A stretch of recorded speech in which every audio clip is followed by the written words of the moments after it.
संतप्त मानस शांत हूँ, जिनके गुणों के गान में बेबर्धमान महान जिन विचरे हमारे। इसका पेज नंबर 6 है अनुशीलन का, और उसका तो पहला है ही। तो उसके अनुसार नामक शास्त्र अपन ने आरंभ किया था। तो शुरू के जितने मंगलाचरण हैं वो सब मंगलाचरण अपन ने किए थे, उनका अर्थ भी किया था, और आरंभ की जो पृष्ठभूमि है वो भी अपन ने पढ़ी थी, उस पर व्याख्यान भी किया था। तो अब 6 नंबर पेज पर जो आचार्य अमृतचंद का किया हुआ मंगलाचरण है, उस मंगलाचरण का अर्थ अपन आज करना है। वो मंगलाचरण है सर्वव्यापैक चिद्रूप स्वरूपाय परात्मने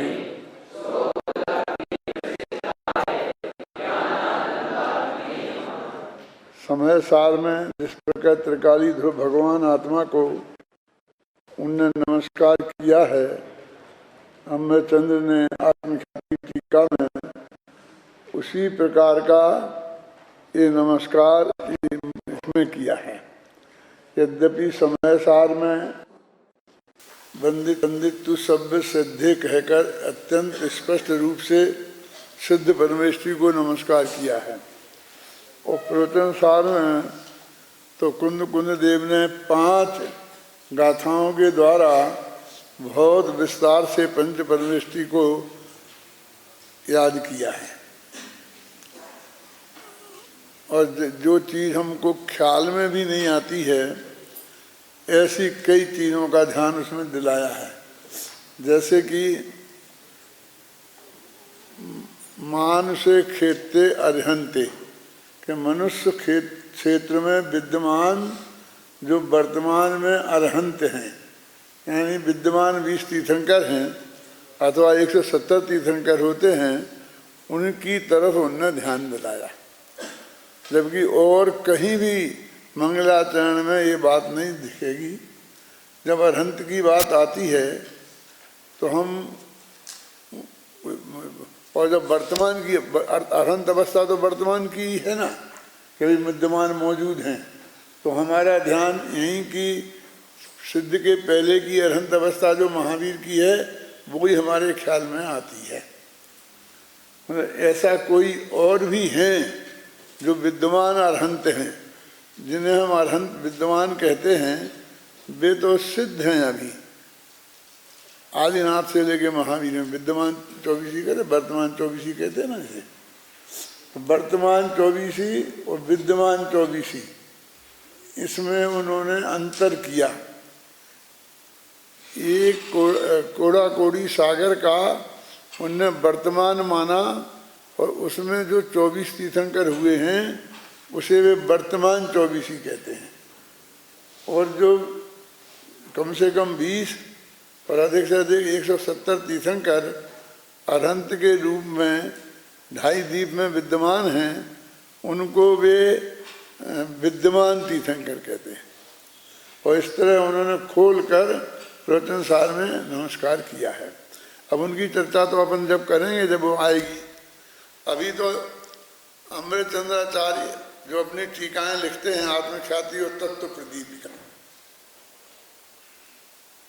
वास्तव में इस ग्रंथ में वो ये समझते हैं कि तत्वों का वर्णन है,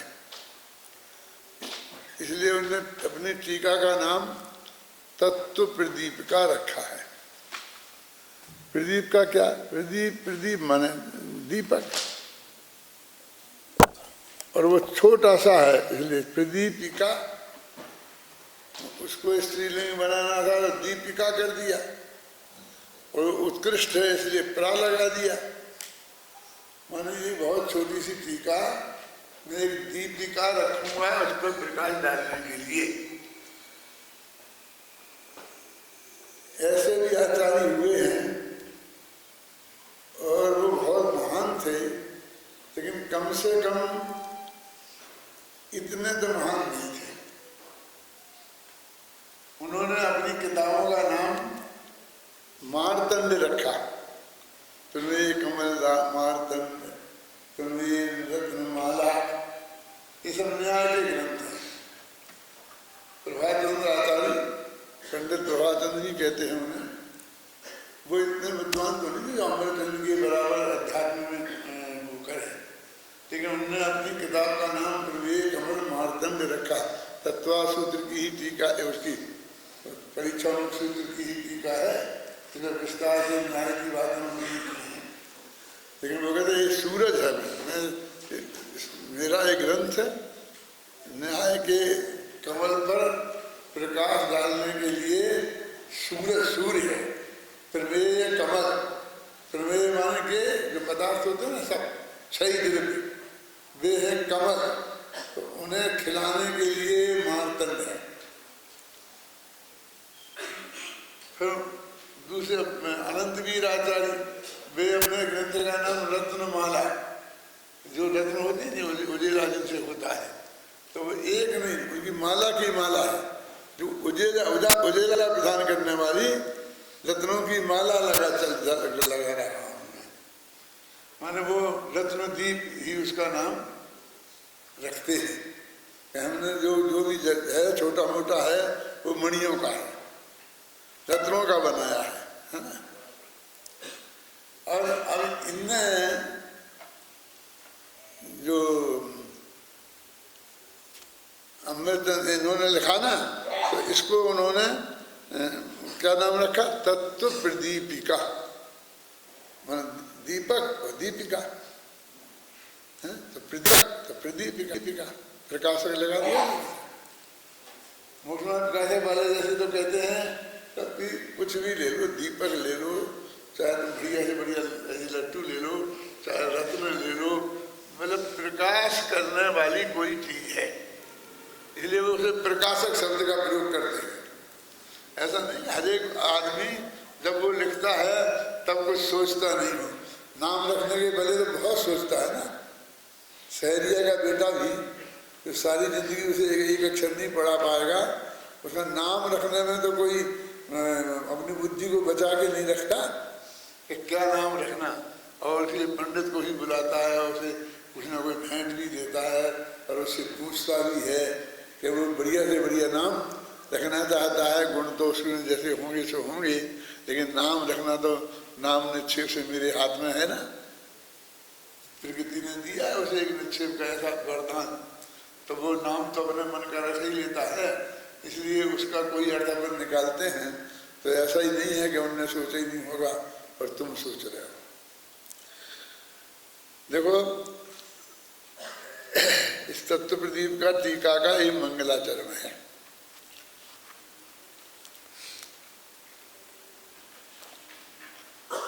श्लोक उन्हें अनुष्टुप नामक छंद में है, और ये छंद संस्कृत साहित्य का इतना प्रसिद्ध छंद है, इतना सरल छंद है कि सब छंदों को इसी के नाम से पुकारते हैं।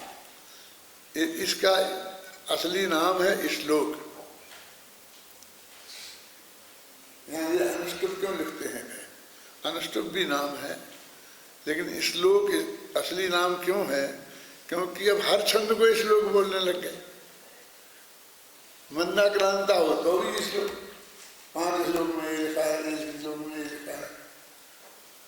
प्रसिद्ध तो वो इतना था कि हर गद्य के अक्षरों की गिनती भी श्लोकों से होती थी। इतना 1000 श्लोक प्रमाण ये ग्रंथ है। अष्टशती 800 श्लोक प्रमाण है, अष्टसहस्री 8000 श्लोक प्रमाण है ना। 84 लाख श्लोक प्रमाण एक गंधहस्ती महाभाष्य संबंध वर्णन लगा था। तो वो इतना प्रसिद्ध हुआ कि उससे सब वो गज बन गया। जैसे सारे जो वनस्पति तेल है ना, उनको सब लोग डालडा नाम से कहने लगे। जाओ डालडा खरीद लाओ, इतना कर लो डालडा। तुम डालडा खाते होगा? नहीं, हमने तो डालडा छोड़ दिया। अब वो डालडा है, डालडा तो एक ब्रांड का नाम है, वो तो वनस्पति तेल है जमाया हुआ, और कोई भी जमा सकता है, अपना अलग ब्रांड भी रख सकता है, लेकिन वो इतना चल गया। सावनों में सनलाइट लाइफ बॉय इतनी चली थी उस जमाने में, और घी में डालडा तेल में, इस तरह ऐसा जो लोग इसलिए अनुष्टुप कहने लगे, जिससे मंदा क्रांता और जो छंद हैं उनसे इसे अलग देख सकें। छोटा सा छंद है, हर एक आदमी अधिक से अधिक नहीं लिखते थे, और कई बड़े बड़े ग्रंथ श्लोकों में लिखे हुए हैं पूरे,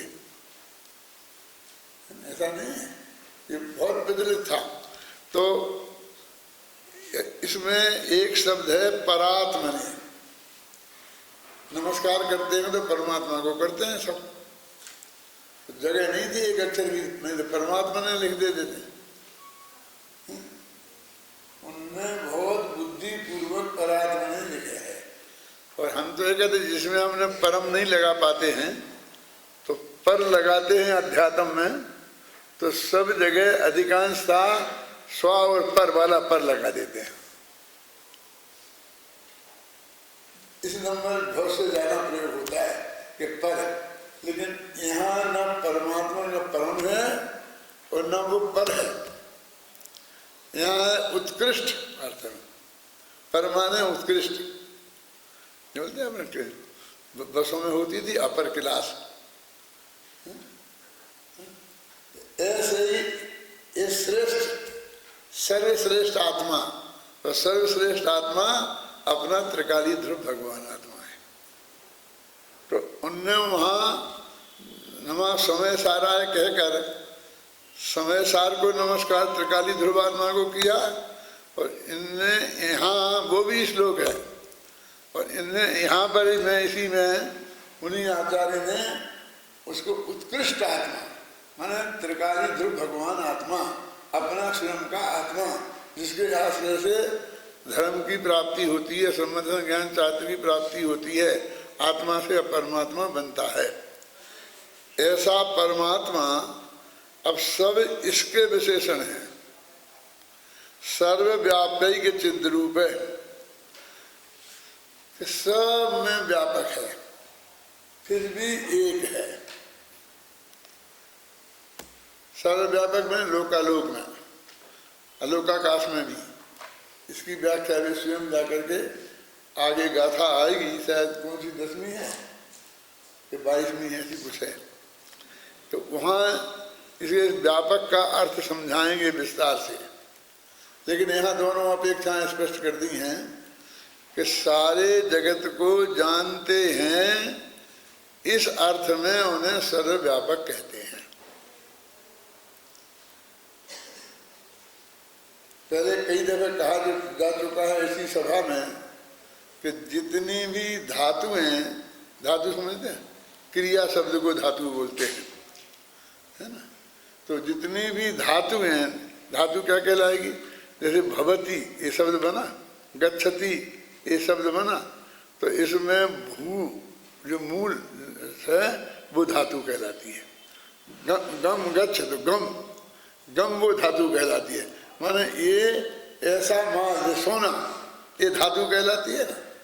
अब उससे अंगूठी बनाओ, हार बनाओ, ये सब चीजें बनी वे सोने की हुई, वो मूल धातु, ऐसे शब्दों में भी धातु होती है, वो मूल चीज है, और उससे फिर और चीजें बनती हैं।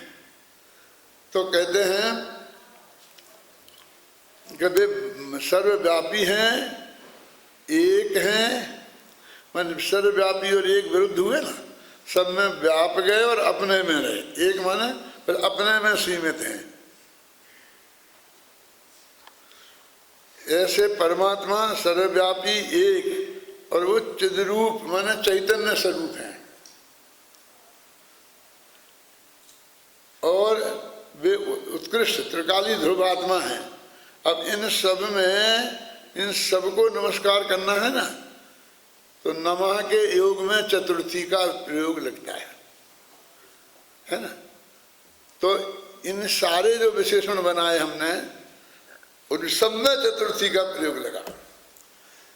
एक तो ऐसा हो सकता है, आप जानते हो भाषा के निर्माण में, कि हम सबको मिला के एक समास कर दें, उसे समस्त पद बोलते हैं। सबको मिला के एक कर दिया तो उसे वो समस्त पद बोलते हैं। तो उसमें फिर जगह जगह विभक्तियां नहीं लगानी पड़ती हैं, सबको मिलाकर एक विभक्ति लगा दी जाएगी। अब इनको हमने एक नहीं किया तो हर एक में परात्मने में अलग चतुर्थी लगानी पड़ी, स्वरूपा में अलग चतुर्थ लगानी पड़ी। और अब ये जो है ना सर्वव्यापी और चिद्रूप, इन दोनों को अपन ने मिला दिया, इसलिए दोनों में एक दफे लगाई तो भी काम चल गया। अब आप सुने तो ये लिखो, श्लोक लिखे, तो ये लिखने में किस बात का ध्यान रखना पड़ेगा? कुछ लोग ऐसा करते हैं कि ये छंद लिखा ना तो सर्वव्यापी चिद्रूप है, स्वरूपाय, और परात्मने के बीच में कितनी ज्यादा जगह छोड़ दी ना, क्योंकि यहां से लेके यहां तक इतना मेजर बनाया है, हमें इतनी चौड़ाई रखनी है। अब नीचे की पंक्ति से तो पूरी लाइन भर गई ढंग से, अब ऊपर की पंक्ति से वो लाइन भरती नहीं है, तो क्या करें हम? फटाफट तोड़ के 3-4 टुकड़े करके और फैला देते हैं। ये सही नहीं है। ये बात मैं इसलिए बता रहा हूँ कि तुम लिखोगे भविष्य में, और वास्तव में तो एक चिट्ठी भी लिखनी चाहिए ना, तो उसमें भी इस बात का ध्यान रखना चाहिए, ख्याल नहीं ना? क्योंकि तुम्हें भाषा तो आना चाहिए ना। तो वो इन सबको हम तोड़ेंगे तो हर एक के बीच में फिर विभक्ति लगानी पड़ेगी, और फिर उसको कहाँ से टूटना यही पता नहीं है। हम तो कहीं से भी तोड़ देते हैं, कहीं से भी तोड़ देते हैं। वो तोड़ने की विधि भी होनी चाहिए, संधि होती है, समास होता है, तद्धित होते हैं, ये सब होते हैं।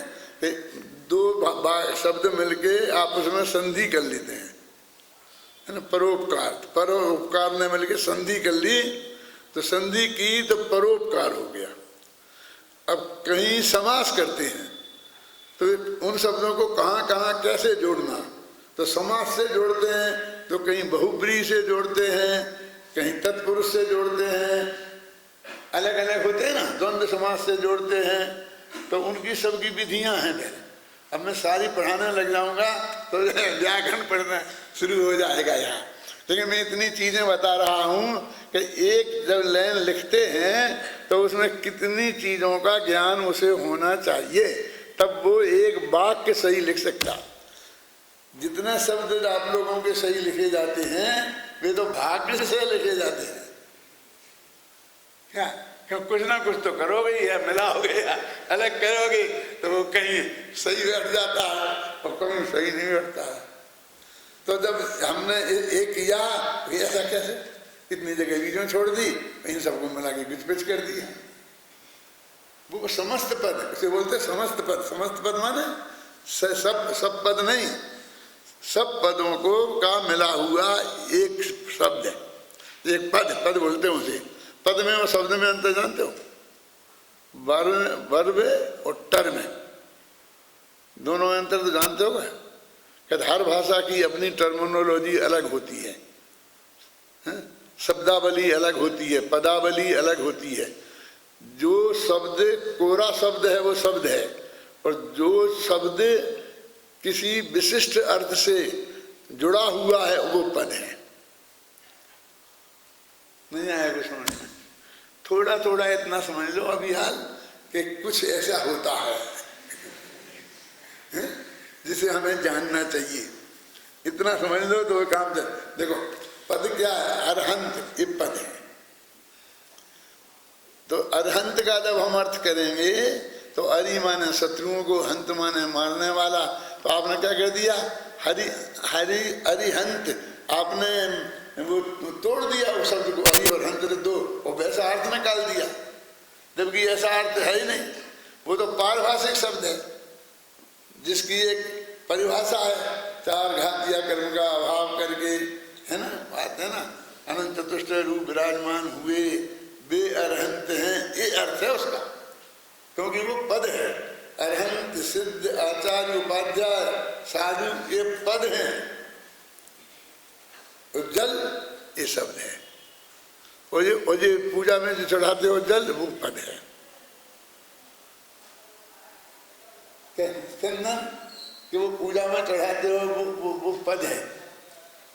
क्यों कि वो विशिष्ट वस्तु के लिए आप उसे प्रयोग कर रहे हैं, उसी के अर्थ में उसकी स्थापना कर दी है आपने। और इसका एक कोई भी पानी, कहीं का भी पानी का प्रयोग कर लो। तो यहाँ ये कह रहे हैं कि वो जो सर्वव्यापी है, चैतन्य स्वरूप है, ऐसा वो त्रिकाली ध्रुव भगवान आत्मा, और वो शोभ लब्धि प्रसिद्धा है, कहते अपने अनुभूति से प्रकट होता है। स्वानुभूत्या चकासते, देखो शब्द दोनों का भाव एक की शब्दावली शोभ लब्धि प्रसिद्धा है, और एक स्वानुभूत्या चकासते हैं। और ज्ञानानंदात्मने, और ज्ञान और आनंदमय है। ज्ञानानंदात्मने नमः। अब ये फिर ज्ञानानंदात्मने चतुर्थी आ गई, फिर शोभलब्धि प्रसिद्धाय में चतुर्थी आ गई, परात्मने में चतुर्थी आ गई, और स्वरूपाय में चतुर्थी आगे ना, चार दफे अलग अलग। अब इन नमः के योग में ये सब यहाँ इतनी कसरत करनी पड़ी। नमा का ये अव्यय है ना, जिनमें इनके योग में चतुर्थी, स्वाधा, इन सब में चतुर्थी लगती है। अभी अपने पूजने बोलते हैं रोज ना, एक ओंगरी से ही नहीं बोल पाते हैं, पूजन करने आते हैं ना। ऐसा समझ लो, हम तो अपने विद्यार्थियों से कह रहे आप अपने माथे पे मत लेना, समझ लो तो समझ लेना। तो हरेक में नमः के योग में चतुर्थी लगाई जाती है। तो चतुर्थी अपन ने लगाया कि वो महावीराय नमः, नमः के योग में चतुर्थी लगाई ना, तो महावीर भगवान के लिए स्वाहा स्वधा इनके अर्थ में चतुर्थी लगती है। तो वो महावीराय की जगह फिर वो मानो महावीराय नहीं आ गया, और ऐसा शब्द आ गया कोई हरि, तो हराय तो कर नहीं सकते, हरि हराय कर देंगे हरि में। क्यों, उन्हें रूप चलाना तो आते नहीं है, माने वो उसको कैसे पलटना चाहिए। ऐसी ओंगली भी कई ऐसी लिखी हुई हैं कि चतुर्थी है, लेकिन वो सब वो आदत पड़ गई ना, राम के साथ रामाय रामाय लगा देंगे, तो उसमें भी ऐसे ही लगा देंगे। अब हरि में हरे आ गया, मुनि को मुनाए कर देंगे क्यों कि मुनि आएगा ना। माने वो एक ओंगली हम सही नहीं बोल सकते, माने लिखना बनाना तो बहुत दूर की बात है, लेकिन उसमें जो उसका भाव है वो हमारे ख्याल में आना चाहिए। देखो अभी अपने छंद में पढ़ो तो उस छंद से, संस्कृत का ही पढ़ना, उससे आपको ख्याल में आना चाहिए कि कौन कौन विशेषण है, कौन विशेष है, किसको क्यों ये विशेषण लगाए गए हैं, और किस तरह से ये छंद बना है। पढ़ो।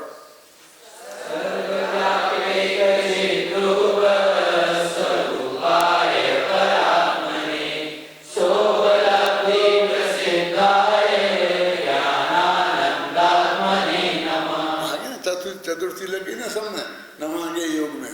अब ज्ञानानंदात्मने ये विशेषण क्यों लगाए? देखो ये आगे के जो अधिकार आने वाले हैं, और ये जो मुख्य विषय वस्तु जिसकी चर्चा करने वाले हैं, वो सब चीजें हैं। आगे इसके बाद में एक ज्ञानाधिकार आने वाला है, एक आनंदाधिकार आने वाला है ना। पूरे ज्ञान तत्व विज्ञापन में एक ज्ञानाधिकार आएगा और एक आनंद अधिकार आएगा। तो इन्होंने दो विशेषण तो वही लगा दिए, क्योंकि आप ज्ञानमय हैं और आनंदमय हैं। ऐसे ज्ञानानंदात्मने नमः, ऐसे भगवान आत्मा आपको इसका उसमें उसके पीछे कुछ उनका थिंकिंग है। और क्यों? तो दो है, एक स्वात्मोपलब्धि प्रसिद्ध है। एक तो तुम अपनी अनुभूति से प्रकट हुए हो, और मुझे अपने आत्मा की उपलब्धि चाहिए, है ना। मुझे क्या चाहिए, तुझे क्या चाहिए, तू हमें नमस्कार क्यों कर रहा है? कहें स्वात्मोपलब्धि, अपने आत्मा की उपलब्धि चाहिए। मुझे तुम्हारा पर का कुछ नहीं चाहता, चाहूं अपना भाव, निस्वभाव में तिर रहूं बस। कुछ कुछ कुछ तो काम हमें बताओ, ये विभाव मेट सकते हो तो मेट देना, नहीं तो अपने आप मिट जाएगा। क्या अब हिंदी का छंद पढ़ो और फिर देखो, देखो अब जो तुमने अर्थ समझा है, इस अर्थ के संदर्भ में तुम इस छंद को पढ़ो तो तुम्हें मालूम पड़ेगा कि पद्यानुवाद कितना सही हुआ है।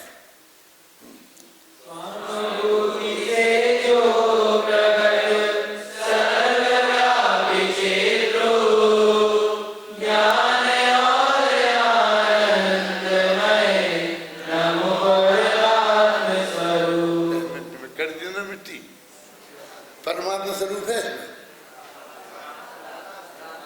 इतना व्याख्यान किया इस पे परात्म स्वरूप है, देखो है, और परमात्मा स्वरूप से छंद भी भंग होगा। वो कहता ना, परमात्मा जो तुमने किया तो एक अक्षर वहां बढ़ा, अब फिर पढ़ो शांति से।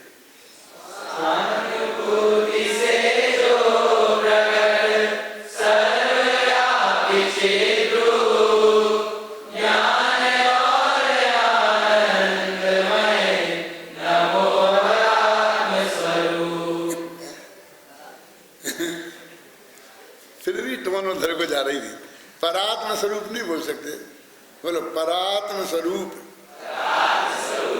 परमात्मा नहीं परात्म स्वरूप है। जो पर पे जाते ही वो परमात्मा इतना अंदर घुस गया है कि बीच में माँ तो आ ही जाता है, उसका भाव एक दफे समझ लो ढंग से तो फिर वो नहीं आएगा, नहीं तो वो घुसेगा। देखो एक शब्द भी ज्यादा नहीं है अनुवाद में और एक शब्द भी कम नहीं है। अब मैं आपसे पूछता हूं, स्वानुभूति से जो प्रकट, ये पहली पंक्ति है, ये कौन से संस्कृत के जो पद है उसका अर्थ है?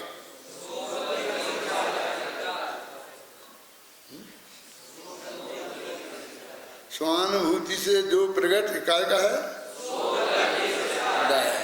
अच्छा, और सर्वव्यापी चिद्रूप काय का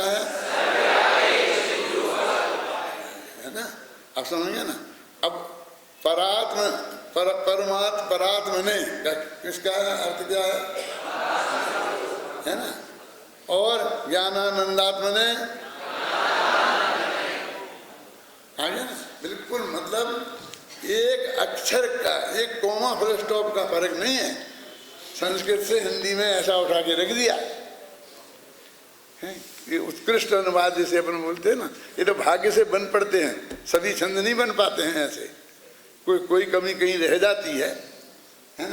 अपन से भी रह जाती है, दूसरों से भी रह जाती है और दूसरों से भी बन जाते हैं। ऐसा नहीं, मेरा मतलब एक कोई जब मैं बताता हूँ तो भी अपनी विशेषता बताने के लिए नहीं बताता हूँ, लेकिन ये मतलब ये भाग्य की बात है कि इतना उत्कृष्ट उसका अनुवाद बन जाता है। अभी ये ख्याल में आ जाए और फिर जब तुम यहाँ पढ़ोगे सचमुच तो उससे हरेक को अलग अलग जाति का आनंद आएगा। अभी सबको एक सा, क्योंकि किसी की समझ में नहीं आया तो बस जो गाने ही गाने का आना है समझने में, सबको एक सही रहना है। और जब जिसको जितना अर्थ आ गया और वो छंद पड़े, हम तो वहाँ सुनते हैं गली में खड़े हुए आते हुए रास्ते में, तो भी हमको आनंद आ जाता है। परात्मा ने शब्द बोला आपने, अनिश्चित रूपाय बोला, ये तो ये बराबर उसका ख्याल में आता कि क्या कह रहे, मतलब उसका भी एक अलग आनंद होता है ना। इसलिए इसको बराबर जमाना चाहिए। जैसे बोलते हैं अन्वय जमाओ, फिर अन्वय के बाद उसमें एक एक का अर्थ जमाओ, फिर उसे व्यवस्थित करो, फिर बाद में अंत में बोल के दिमाग में व्यवस्थित करो, और फिर जब वो एकदम ये पाठ का असली आनंद जितना मैं लेता हूँ कोई नहीं ले सकता, और मैं लेता हूँ, मैंने बनाया है। फिर भी यहाँ जब चलता है तो मैं गद्य से ज्यादा पद्य सुनता हूँ, संस्कृत के हों चाहे हिंदी के हों, चाहे बनारसी दास के हों, वृंदावन दास के हूँ, मैंने उनके सुनने में मेरी सतर्कता ज्यादा बढ़ जाती है। क्यों? इन्हें एक रहस्य बताता हूँ कि वो सीधी आचार्य की वाणी है। हमने जो अर्थ बता रहे हैं भाई वैसे ही का वैसा बताया है, लेकिन फिर भी वो पंडित हुकुमचंद की वाणी है, वो हमारे अंदर में जाकर के आई है। अब देखो उसमें एक लड़का है, वो जी ना ठोकता है, वो बोलता है ना कि दादा ने बनाया। अब उसमें मैं बहुत खुश कर रहा हूँ, क्योंकि मैं अपना नाम कैसे बोल सकता हूँ। बोलो बोलो चंद, क्या बोलते हो? या जो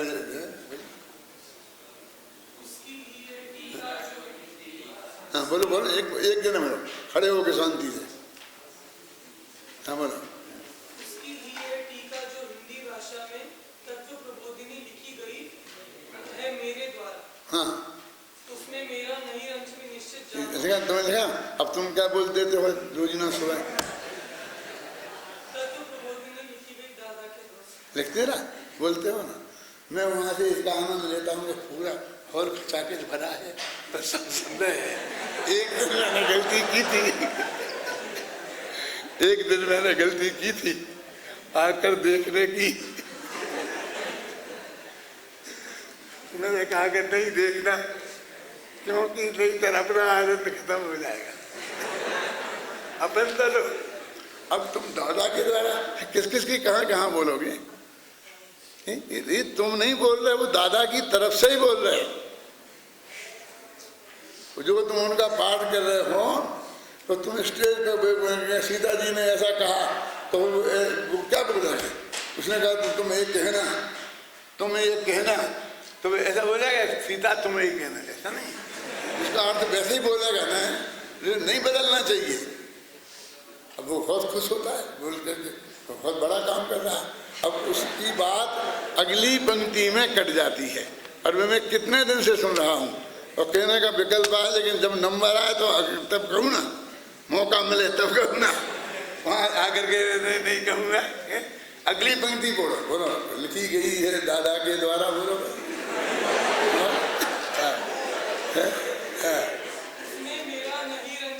तब उसमें फिर मेरा क्या बोला? तो बोलो उसमें दादा का नहीं रंग।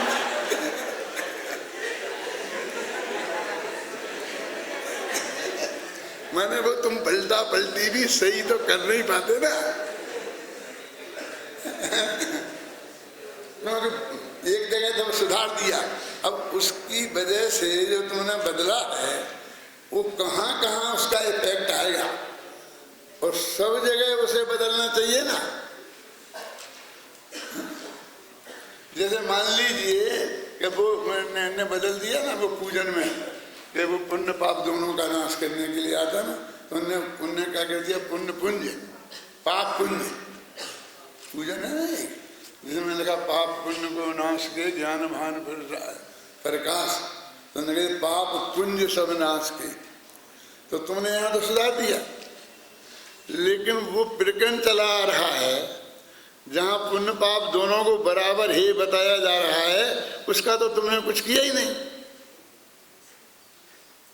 यानी वो पूरा छंद तुम्हें बताना पड़ेगा, वो पूरा बदलना पड़ेगा। ऐसा नहीं है कि तुमने कहीं से माँ बदल दी।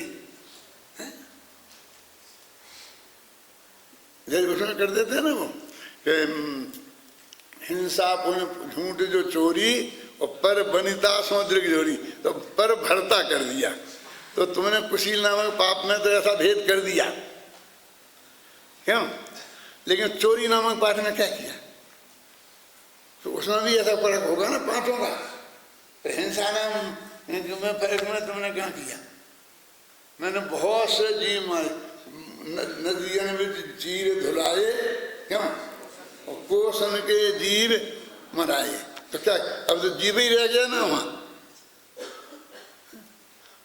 वो नहीं करना चाहिए, क्योंकि हम पूरा नहीं कर सकते,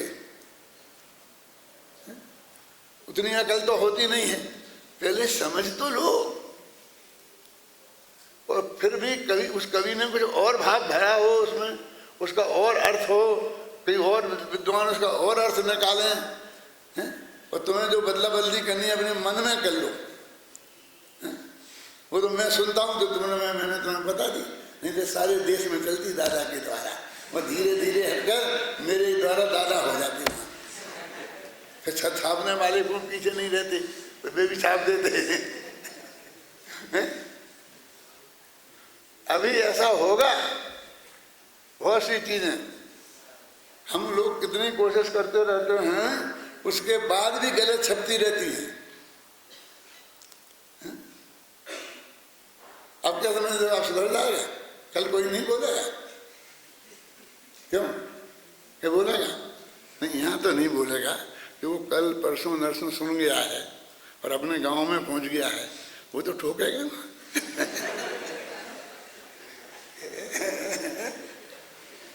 वो कहाँ से कहाँ पहुंच जाएगी, कैसे पहुंच जाएगी, समझे ना। एक पंच कल्याणक में एक आदमी ठोक आएगा, वो कितने जगह पहुंच जाती है, समझ नहीं ना। और उससे चलता रहता है। ये शेष लोग ऋषो न स्वस्ति अदता स्वस्ति संभव स्वस्ति, कि उसको बिगाड़ दिया इनने। मारवाड़ी बनिया है ना, हर एक में जी लगाना। तो ऋषभ जी, आदित्य जी, संभव जी, अरे भैया संस्कृत में जी नहीं लगता है तो फिर ऋषभ बोलो। तुम तो नाम खड़ा बोलते हो ऋषभा, अब ऋषभ ही बोला जाता है तो हम क्या करें? वो बहुवचन होता तो और बड़ा बोला जाता है।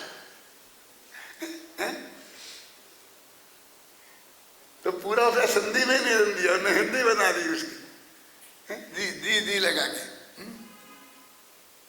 फिर जो तुम संस्कृत में बोल रहे हो और छंद उनके अर्थ में ऐसा निकल रहा है, वहां क्या करोगे? नित्या प्रकुंबाद बोल कई दिलूगा इस पुरन मना परे है शुद्ध बोधा, तो वहां भी बोधा का बोध क्यों नहीं कर रहे? मतलब ये है कि तुम हर जगह उसको तुम सम्मानवाचक बनाने के चक्कर में जो शुद्ध नहीं बोलोगे तो क्या होगा? लेकिन नहीं समझा सकते उन्हें। इसमें हमने क्या गलती की? भगवान को सम्मान के साथ जी लगा दिया। तो छंदों के बीच में जी लगाओ, कोई छंद के बीच में भगवान का नाम आ जाए तो जी लगा देना। और ऐसा नहीं होता है कि तुमने उसमें नमस्ते आ गया तो फिर फटाफट वहीं पर मस्तक को लगा दिया। नहीं लगाना पड़ता, वो वाणी से ही काम चल जाता है, वो शरीर की जरूरत नहीं है। नहीं तो व्यायाम शुरू हो जाएगा मंदिर में कि मैं अष्टांग नमस्कार करता हूँ, यदि उसमें ऐसा आ गया सब आते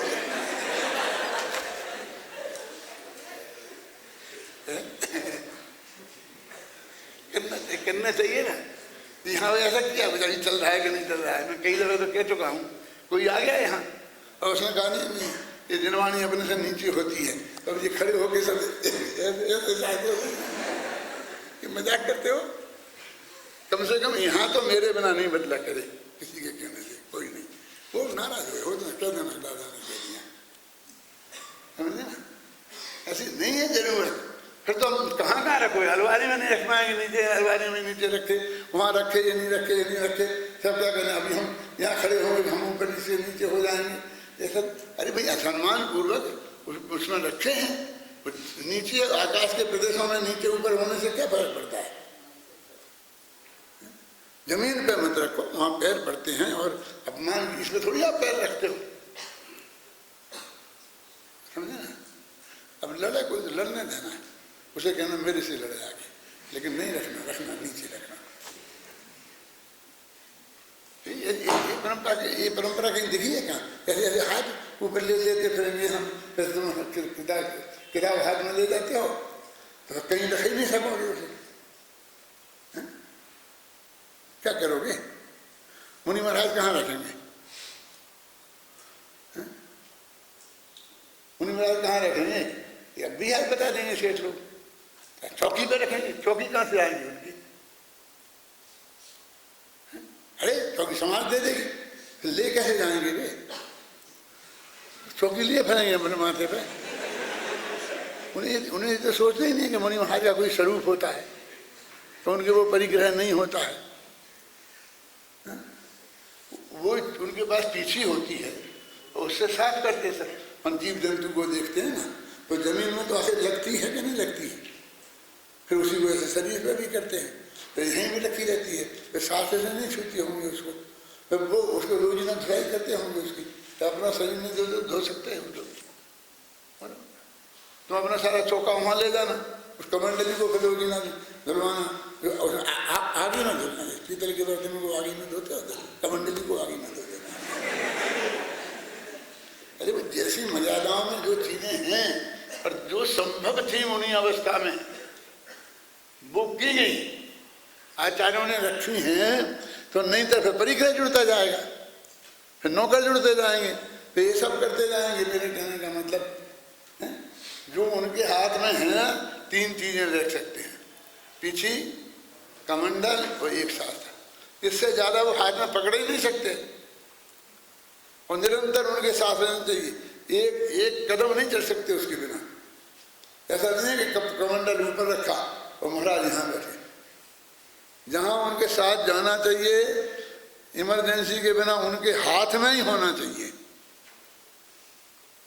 साथ में दूसरा लेके चले तो क्या दिक्कत है, इमरजेंसी में तो कुछ भी हो सकता है, लेकिन वो जरा पीछे रह जाए तो महाराज को पीछे रहना पड़े, उसे आगे रह जाए और वहाँ बैठना है, और कहीं कोई प्रसंग आता है ना, कुछ करना है तो क्या करेंगे, वो उसे कब मांगेंगे, कोई ऐसा थोड़ी चेंटा रहेगा। कोई आदमी साथ जाता है तो अभी वो थोड़ा दूर भी तो होता है, वो अपने लेटरिन बाथरूम जाएगा, वो भी खाना खाएगा, नहाएगा, धोएगा, थोड़ा सोएगा भी, और तुम्हारी चीज लेंगे तुम्हारे हाथ में, तो क्या करोगे, क्या काम की हमारी। मेरे एक है रोजीना एक किताबें आप बांध के ले जाते हो, मंगाते हो और खोलते हो ही नहीं। मैंने कहा वकीलों से क्यों नहीं कहती हूँ, घर में इतनी किताबें रखी हैं और कभी खोलते हैं ही नहीं। मैं तो कभी कभी खोल ही लेता हूँ ना, दिन में एक आध दफा खोल लेते कभी। अरे जब प्रसंग मुझे देखना पड़ता है तब देख लेता हूँ, लेकिन मुझे चाहिए जितनी चीजें मैं समझता हूँ उतनी चीजें अपने साथ में रखता हूँ। चाहे गद्दी पे रख लेंगे इतनी किताबें, अब एक ही नहीं खोलेंगे। मेरी माँ तो ऐसी कहती थी, भैया जो तुम प्रवचन में बोलते हो ना, वो सचमुच सब शास्त्र में लिखा है। ऐसा पूछती थी मेरे, हाँ बिल्कुल, और हम कहाँ से लाए, शास्त्र में लिखा है, तो तुम किताब तो खोलते ही नहीं। क्या बताया, तुम भी तो बेचारी बिना पढ़ी लिखी थी, तुम भी वैसे हो, सब भी ऐसे ही हो गए। और कई दफे बताने के बाद भी कि वो जो मुनि धर्म का स्वरूप बताया है, वे सब लोग समझते थे जंगल में रहना है, बरसात में जाना है, सर्दी में जाना है, गर्मी में जाना है, और वो 3 चीजें अपने साथ में रखनी है। और 3 भी बनी बनाई है, 3 में कोई भी किताब नहीं कि हमने ये दे दिया और ये ले जाएंगे। वो उनकी कुछ चीजें रोजाना बोलने की होती हैं, सिद्ध भक्ति ऐसी कुछ चीजें होती हैं, तो वो चीजें तो उन्हें अपने साथ रखना ही है।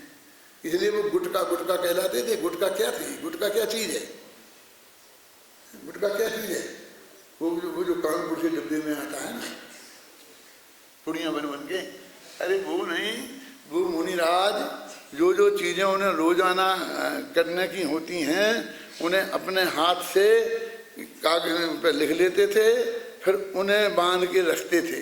वे गुटका है, क्योंकि वो जरूरी चीजें हैं, और वो खुद के हाथ की लिखी होनी चाहिए। पहले दूसरे, क्योंकि दूसरे की पढ़ने में नहीं आए, गलत पढ़े तो अपने हाथ से लिखेगा तो वो सही पढ़ेगा, समझे ना। और वे लिखना उन्हें जरूरी, साथ में रखना जरूरी है। वे याददाश्त के भरोसे नहीं रह सकती, वो याद हो और खोले नहीं तो वो भी उन्हें अपने साथ में रखना उसे जरूरी है।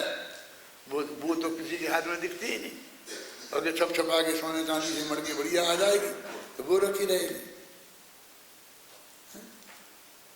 और हम जब ये बात कहते हैं तो लोगों को बहुत आश्चर्य होता है, क्या बात कहते हैं महाराज, को कौन ले जाएगा।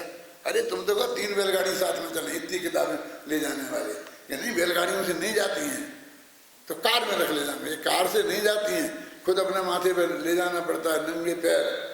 अच्छा, नंगे पैर ले जाना पड़ता है, महाराज नंगे पैर ले जाना ना, अरे यार हमारे यहाँ इतने नवयुवक हैं, इतने नवयुवक मिल जाएंगे, 500 किताबें ले जाएंगे।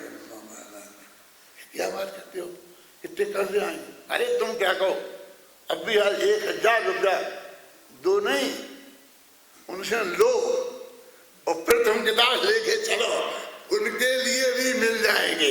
हमने तो कितना बड़ा मार्केट खड़ा कर दिया है। समझे ना? हाँ, जल्दी ऐसा बना देंगे, उसका एक बिजनेस बना देंगे और पुण्य का ढेर लगवा देंगे। इतना पुण्य बनता है, ऐसा पुण्य बनता है, ऐसा पुण्य बनता है, ख्याल में आई ना? कहीं लगा लाओ, कहीं करुणान योग में से निकाल के लाओ कहीं से कि कैसे बनता है, कहाँ से बनता है।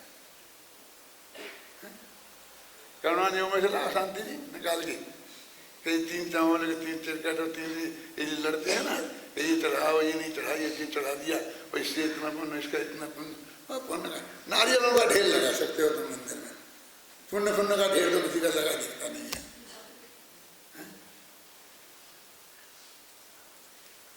ये बहुत गंभीरता से अध्ययन करना चाहिए। मेरा मतलब आप तुम विद्वान बन रहे ना, एक एक शब्द का अर्थ में ख्याल में आना चाहिए, चर्चा करके पूछना चाहिए। मतलब ये चीज़ें कोई ऐसी नहीं है कि भाई नहीं आएंगी समझ में तो काम रुक जाएगा, लेकिन काम तो चल ही रहा है ना, बिना अर्थ समझे भी चल रहा है। लेकिन स्वाध्याय का अर्थ ये है कि उसको हम उसको अच्छी तरह समझें। तो ये अर्थ इसका अर्थ हो गया ना, अपन पढ़ते हैं थोड़ा सा, चलो कल पढ़ेंगे।